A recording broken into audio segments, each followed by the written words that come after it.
Hey, it is Wednesday, I think. It is Wednesday. That's your favorite day. Happy hump day. There you go. It's Wednesday. Welcome to another episode of Go FUD Yourself. I see we've got some peeps on Twitter Spaces. Let's hope we don't get rugged today. That means all the Paris events are done. People are back listening. Paris events are done. People are back paying attention to the crypto news. Today we are talking Degen. And by Degen, we just mean not regulatory stuff for Sometimes I try to find like Degen projects that have actually come up and that kind of thing so that we can highlight them. But we're going to talk about Polygon, which is like not super Degen. It's kind of like crypto native. Yeah. But Polygon's coming out with well, we'll tell them later. With 2.0, yeah, it's exciting. And then what else are we talking about? We've got Wildest, we've got DeFi's resurgence. Which is funny because we also have an article about DeFi dying again, which for me is just, I like to compare and contrast. Yeah. And then we've got Binance introducing a AI That's right. infrastructure type thing. We got a bunch of stuff to talk about. We're going to talk about Dogecoin too, because you love Evie's here. Evie, sup. Quick shout out to TBTC. It's threshold.network if you want to check them out. It's a cool shirt though. It says Magic Internet Money. That's cool. And it's got like a little wizard with Bitcoin. It's kind of cool. I'm a big fan. I don't wizard with Bitcoin. I don't own much gray, so this is also kind of random. I think this is a joint venture with Wormhole. Not 100% sure. Anyways, all right. For those of you on Twitter Spaces, we are going to play a little video that you can't see. Play the little video that you can't see. You don't get to see it. Just bear with us for 30 seconds and we'll be back and we'll get rolling. Let's fucking go.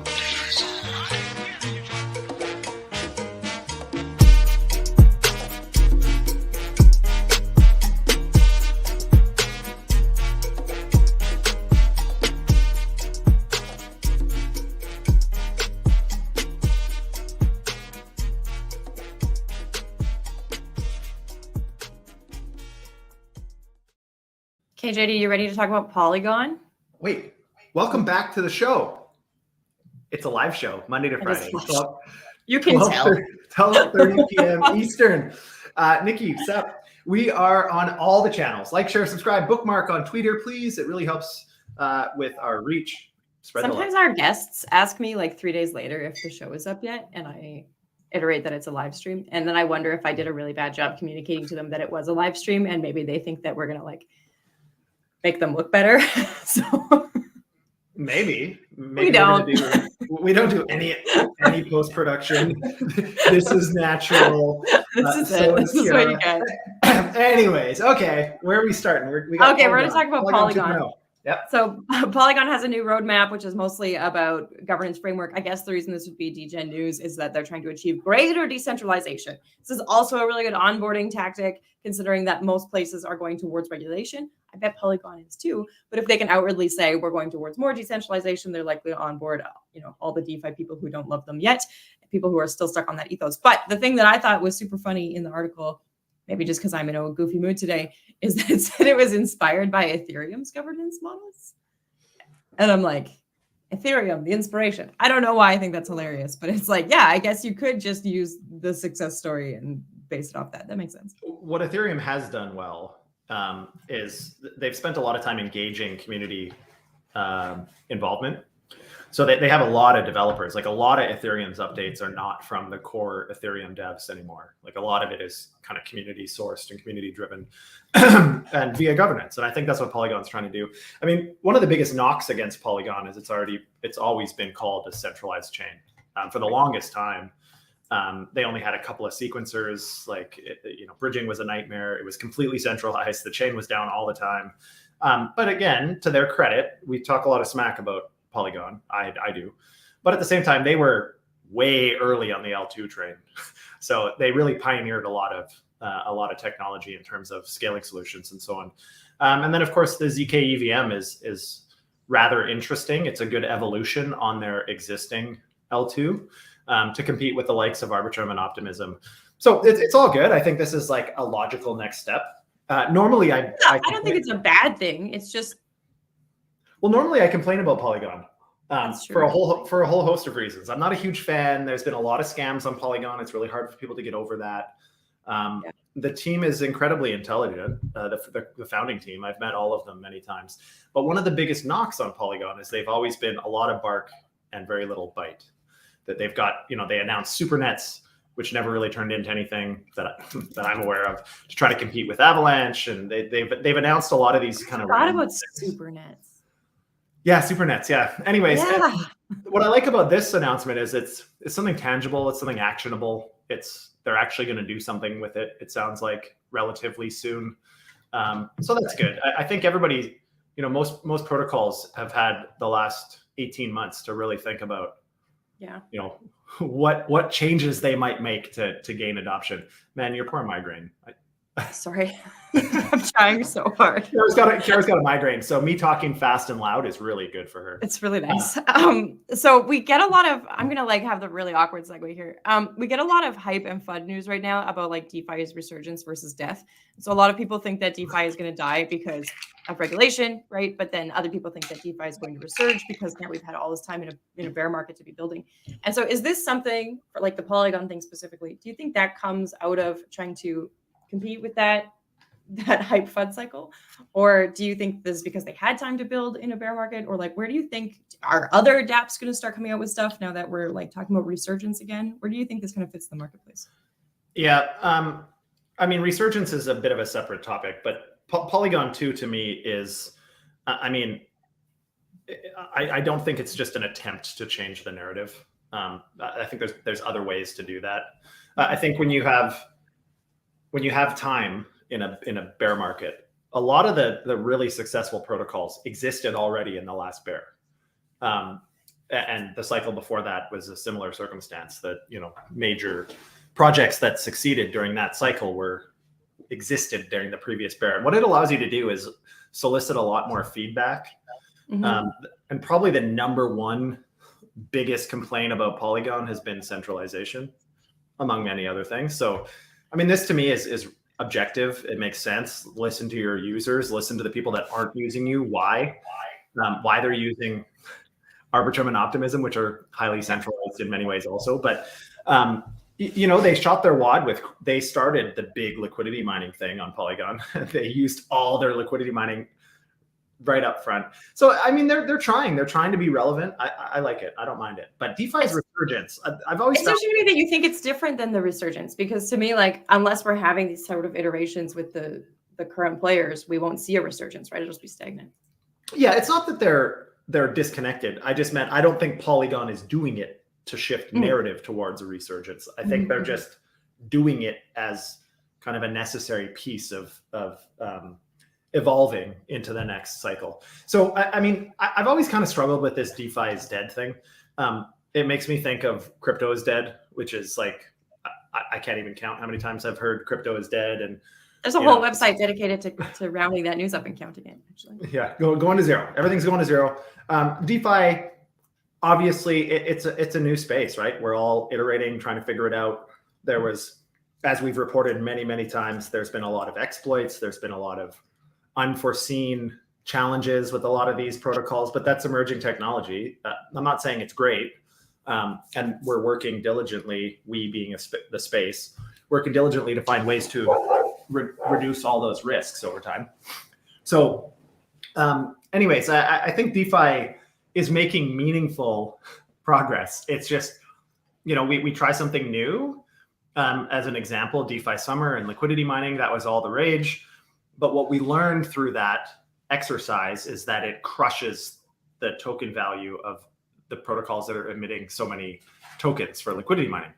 And so that's problematic. So the challenge was then, if we don't do liquidity mining, all the architectural designs of these DeFi protocols make them non-competitive, especially with the risk-free rate of treasuries being above 5% right now. If you can risk-free US treasuries for 5%, why would you take the risk of a crypto asset in a smart contract that you're not 100% confident in, that has no regulation and no accountability?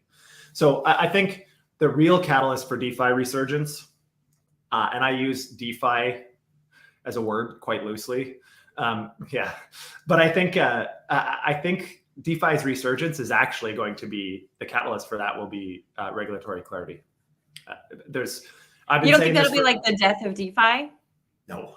Well, No, it's gonna be how the do you opposite. respond? So I know, and I agree. We talk about this a lot, but one-on-one. But how do you think that decentralized finance will exist when regulation exists? I don't think decentralized finance will exist. The kind of parallel that I like to draw is the pharmaceutical industry. Maybe not the best. Everybody doesn't love the pharmaceutical industry, but there's let's use the US as an example. There's the FDA and CDC that approve protocols and approve medications and whatever. And so the vast majority of people, once something's been approved, you just use it. Your doctor prescribes it. You don't think about it. No problem. You know what the recourse is. You know what your rights are, whatever. You're supposed to be communicated the side effects and the risks. It's supposed to be transparent. There's always experimental trials, drug trials, for new and innovative things that aren't available to the general public. They're available to people that have a specific set of needs. In pharmaceuticals case, a specific illness and meet certain criteria. In finance, I suspect it'll be, there will be a version that probably is outside of regulation in terms of what we all see as regulation for this kind of sandbox, for this testing and innovative type stuff, but it won't be it won't be available to the masses. It'll be available to a specific groupings of individuals based on many different variables. That's what I think will happen. Excuse me. What we will see, in my opinion, when regulation comes in is we'll see in America, we'll see a larger version of what happened in Canada. You'll see a lot of roll-ups. You'll see a lot of mergers and acquisitions, I think, in the short term. I think you'll see a lot of the larger entities or the ones that have raised enough money or have the firepower and the wherewithal to go through the process that will. And then there's probably the majority of protocols that the people running them won't be able to adhere to the compliance. Like they don't have the level of business and finance sophistication to understand, the regulatory landscape. And so a lot of those platforms and protocols will exit. They'll exit the US, in my opinion. What we will see is a lot more stringent IP blocking, VPN blocking. A lot of protocols are starting to do that now. It's not foolproof. Just IP blocking doesn't work. There's SEC precedent that suggests that they don't agree with that. So we'll have to see. It'll be interesting how that evolves, but I think we'll see certain companies get bigger and acquire others. We'll see a whole bunch of people leave, most of which I'm not going to be too sad about. The ones that leave we haven't seen more M&As so far, actually. One of the big ones that's been in the news is the Canadian one, right? With the 3 joining. Well, I mean, if you're looking at if you're trying to assess your risk, I mean, there's so much uncertainty right now that, an entity that you think might be great to acquire today may have been a horrible investment when we realize what's actually happening from a regulatory perspective. It might not be the answer. You might have bought a company that otherwise would have been worth nothing.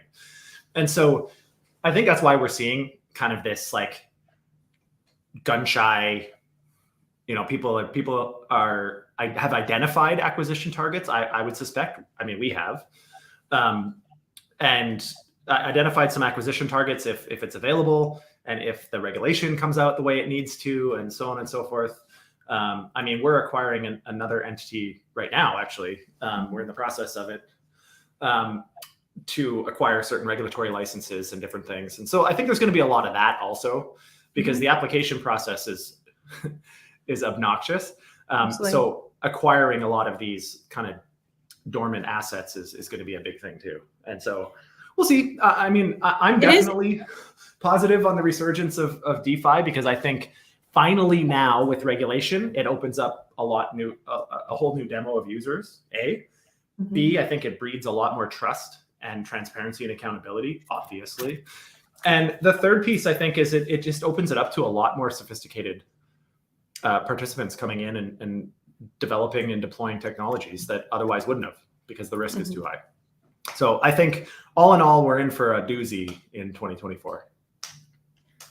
So this is pretty interesting. Not financial advice.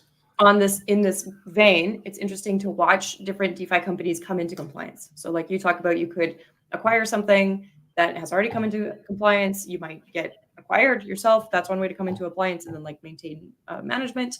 Or we just saw at Lendis coming into compliance in France by actually getting their PSAN license. And then this is kind of interesting too. They get a new amount of money from a public bank. Oops. That's I fine. didn't mean to set It's good. I like it. the banner on there, but yeah, yeah, I'm not sure how I feel about France in general, but I think, this is good. Obviously, we're You mean like in relation to crypto, or like you don't like Degen? yeah, in relation to crypto, because they're just trying to buck a lot of trends. I think Micah came out, and then France is saying, "Hey, we want to do things differently," which is kind of interesting. I see it as more of an augmentation, but also that's literally the French. Like, sure, they just can't do anything that isn't. Yeah, they like to do it their own way. Yeah, I think this is good. I suspect this will happen throughout America and many other jurisdictions. A few examples will go through the process, and that will be kind of the roadmap, so to speak, or I guess, yeah, it gives you a template to follow. Mm-hmm. And that will streamline things in a lot of ways. I think after the first few get through, then the regulators also have better experience trying to understand what the hell all of these platforms and protocols are doing. So what I do find interesting, though, is most of those that we see moving into the regulatory compliance, whether it's at Lendis or someone else, most of them are doing that because they want to appeal to institutions. At Lendis is doing that too. So they're looking at Borland for institutional gain. But we don't see as many people coming into compliance for retail users because some of the onus still falls on the retail user for mucking up using a VPN, Yes and no. I think pretty soon we'll see that. Institutions it's kind of like hunting elephants, right? Everybody thinks, and this is true. You get one elephant and it's better than, 500 tiny little ducks or something in terms of benefit to you as a tribe or whatever. But I think a lot of protocols look at it. I love this. Could you elaborate on this? No, I cannot. Somehow something politically incorrect will come out of my mouth. And never. Regret it. So we'll leave it. But all of that to say, now you made me lose my train of thought. I'm so sorry. You're talking about elephants and ducks. I had a really good point there. But everybody wants to attract institutions because they think, we get one institution, we're going to get billions of dollars of assets. I don't think it's going to be quite that easy. I think institutions absolutely are going to dip their toes very slowly. You're not going to see the likes of, in my opinion, and this is just pure speculation on my part, but I don't think you're going to see, Robinhood open up access to all of their clients through one protocol. Like that's never going to happen, in my opinion. First, they're going to have to think, what are the shared economics? And I think this is where a lot of people are missing the boat here is Coinbase did Base so that they can allow their users to participate on chain while at the same time earning the revenue from that activity. They're not going to send people to a chain. And so a lot of these protocols, I think, are missing that piece, I think. They're saying, hey, we've got this thing, we have licenses, we're compliant, come use us. Yeah. And I think what's happening is people are saying, but why would I send my client, why would I send my users to you? I don't earn anything from that. Yeah, my users are asking for it, but we're a business. Our goal is to maximize shareholder value. And so it'll be interesting to see how this shakes out. I don't want to give everybody the secret sauce, but I think shared economics is pretty important here going forward. I have no transition for the next one, but Binance has introduced Arkham Intelligence. F you, Binance. Binance. Oh, is it? It's not Friday. Oh, we can't F you. Not yet. It feels like it. I'm kidding, so this is an AI. I got nothing here, JD. Yeah, essentially it de-anonymizes blockchain transactions. So how is it an AI? What is the AI doing? The AI is what traces the transactions down and so on. Oh, so it's kind of like what Chainalysis does, actually. I was going to say that's not actually that innovative, but okay. Yeah, this isn't like Chainalysis, as far as I know, doesn't use AI, at least publicly yet. Binance, of course, is trying to do something like that. I think we're going to see a lot of this. To me, this isn't like, holy shit, this is revolutionary. I think this is just the next logical step. Yeah. And this really plays to my point that I make all the time, that, I mean, crypto and blockchain is so much easier to trace and track for purposes of transparency, especially with tools like Arkham, with tools like Chainalysis, with tools like, Solidus Labs and all these other places. They make it orders of magnitude easier to follow the money, so to speak, than using the banking system and getting subpoenas, and it takes years and, whatever. And on chain, you can, if you have the right tech stack, you can actually pursue a lot of this stuff For sure. pretty quickly. And so I think this is great. I think we're going to see a lot more of this. What I don't love about Binance, doing stuff with AI and having these data products out there, is Binance has allegedly used user data to the advantage of a few and not everybody. And so this, to me, it could, I don't know how they're going to do this, but it could lead to doxing of some of their Binance accounts.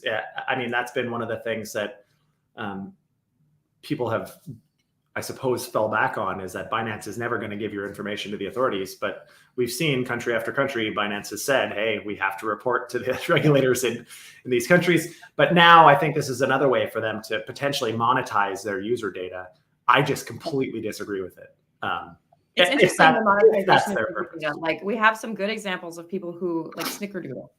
Yeah. So you can opt to share your cookies with certain apps or websites or what have you, and you actually get like crypto rewards for doing so. And so you're in control of sharing your user data. You monetize it. I think that's pretty interesting. But of course, we're all used to being exploited, so it's kind of a weird onboarding. And then when we see something like this, of course, degens are upset about getting their user data taken, because we live in a special world where we are really hyper aware of that. But I don't know that the average person cares that much, which does bring us into our next wonderful topic of banks looking at customers' social media. And I don't think that this is new, but for some reason it's in the news right now. They've changed their privacy policies in the UK so that they can take a look at your social media and aggregate it. And this can actually change if they're going to like give you a mortgage or that kind of thing. Yeah, so I think this to me is the beginning of a social credit system. They're trying to figure out who you are, what you do, who you associate with, the opinions you have, and so on and so forth. I mean, in the short term, I think this is hugely problematic, my opinion. In the long term, though, I think what it'll do is it'll align people with financial institutions that have similar values. And so I don't hate that. I do hate. I find that kind of weird, actually. But what? Like, to align, I don't know. I never saw a bank as being like particularly political or. Well, up until now, that's what I mean. And it's kind of nice to have them be unbiased. They just all suck, What happens is you get these SIBs, though, right? Systemically important banks in the US that are too big to fail, for lack of a better term. And what happens is whenever there's challenges in the rest of the banking system, everybody floods to the 4 SIBs, right? The banks that are too big to fail. And oops, what happened here? I pressed a button on my keyboard and everything except for my video disappeared. It was weird. But anyways, I don't love that. I don't love monopolistic tendencies in general. I think capitalism really drives innovation. And I think market forces really create the closest to efficient markets that we're going to find, with the exception of regulatory rent seeking and other things. But I don't like to see the aggregation of all of those resources in the hands of so few in terms of institutions. So, I mean, I don't mind this if there's kind of some value alignment with your institutions, or maybe, as an example, most of our banking partners now have been obviously positive blockchain.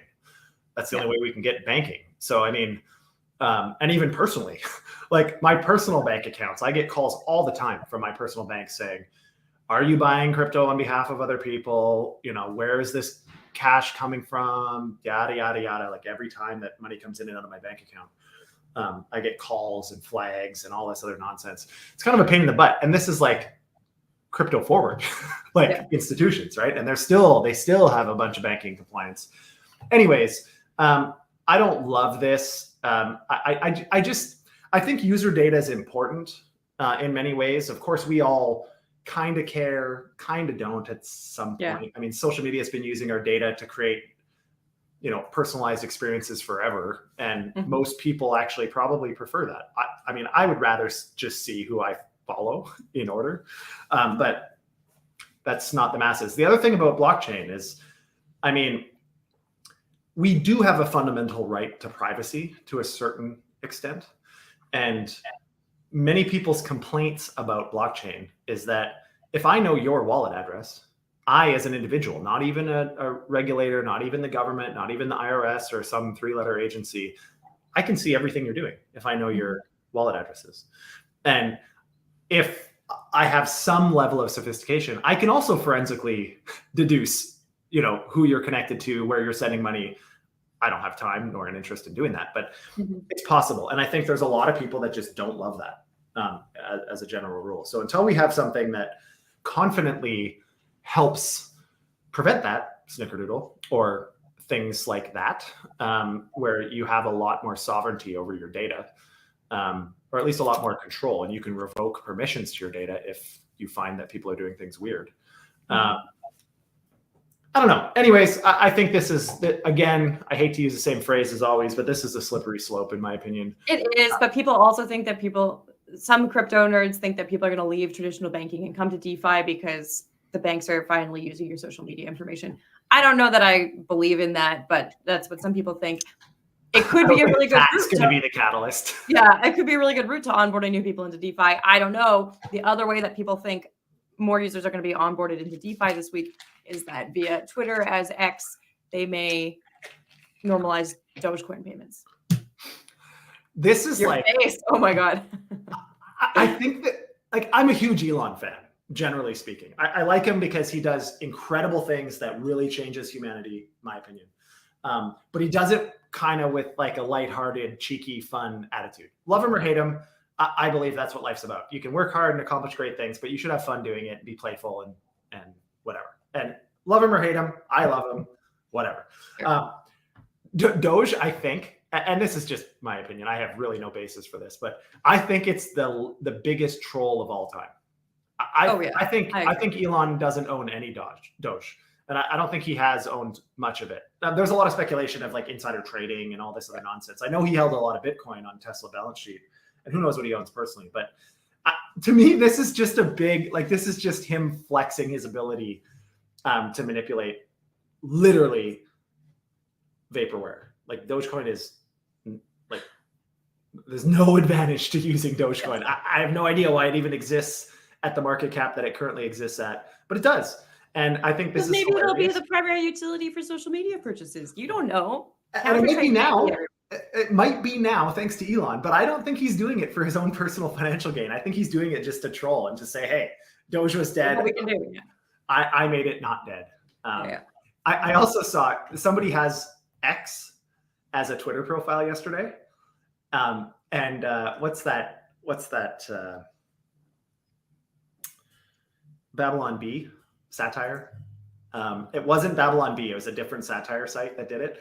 And it said that Elon was offering $69,420,420.69 for this thing. I thought that was freaking hilarious. Anyway, good times. Well, good times. I think Degen-ish news. I like X. I like what at least his vision for X. I think it'll ideally open up to more digital currencies than just Doge, but let's see how it goes. We'll see how it goes. This is a live show. You can tell. We're here Monday through Friday. Monday through Friday, same place. Facebook, Instagram. I think we have shorts on there. We've got Twitter, Twitch, YouTube, Spotify. Literally, if you trip, you should fall into Go FUD Yourself. Yeah. Awesome. All right. Tomorrow is Crypto Arms Race. Crypto Arms Race Thursday. We'll be here. So join us 12:30 Eastern. With that, I say to you, Kiara, today, go FUD yourself. Go FUD yourself.